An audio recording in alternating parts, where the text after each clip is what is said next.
नमस्कार मित्रांनो, दोन्ही राष्ट्रवादीच्या विलिनीकरणाबाबत अत्यंत मोठी बातमी समोर आली आहेत आणि तीच बातमी आपण सविस्तर या चॅनलच्या माध्यमातून बघणार आहोत.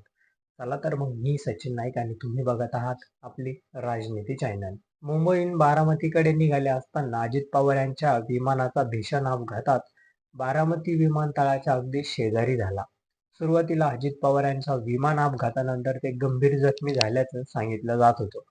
पण काही वेळातच अजित पवार यांच्या निधनाची बातमी समोर आली. अजित पवार यांचे निधन झाल्याचं कळताच मोठी खळबळ उडाली. अजित पवार यांच्या निधनानंतर काही तासातच सुनेत्रा पवार यांनी उपमुख्यमंत्री पदाची शपथ घेतली आणि पक्षाची धुरा आपल्या हाती घेतली. मात्र याच दरम्यान पवार कुटुंबातील वाद पुढे आला. दोन्ही राष्ट्रवादीच्या विलिनीकरणासाठी अनेक दावे करण्यात आले होते. विलिनीकरण होणार होते असं स्वतः शरद पवार यांनी म्हटलं, पण अजित पवार यांच्या निधनानंतर चर्चा थांबल्याचं त्यांनी म्हटलं. शरद पवार यांना कोणतीही कल्पना न देता सुनेत्रा पवार यांनी उपमुख्यमंत्री पदाची शपथ घेतली.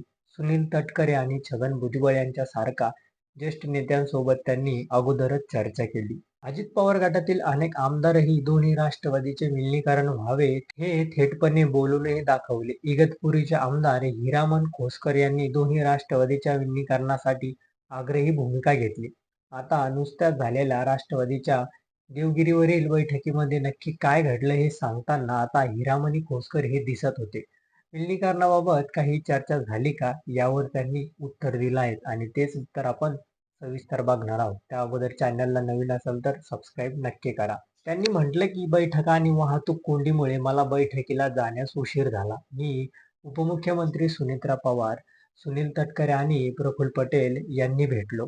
मी बैठकीला थोडे उशिरा गेल्याने काय चर्चा झाली याबाबत मला माहिती मिळाली नाहीत. पण मी तिथे गेलो त्यांनी एकच सांगितलं की आमच्या कुटुंबातील विषय आहेत. पुढे काय करता येईल ते आम्ही बघू. त्यावेळी त्यांनी आम्हाला मार्गदर्शनही केलं नाहीत. पण लेट गेल्याने त्यांची भाषणं वगैरे सर्व अगोदरच होऊन गेली होती. मी एकटाच लेट गेल्याने मी तटकरे, प्रफुल्ल पटेल आणि वहिनी आणि पार्थ पवार यांना भेटतो.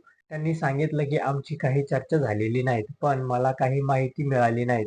मी लेट गेल्याने मला विलिनीकरणाबाबत माहिती मिळाली नाहीत. काही आमदारांसोबतही माझी चर्चा झाली नसल्याने त्यांनी म्हटलं की कुटुंबाचा विषय आहे आणि आपण कोणीही बोलणे योग्य नाहीत, असंही हिरामण खोसकर यांनी म्हटलं आहे.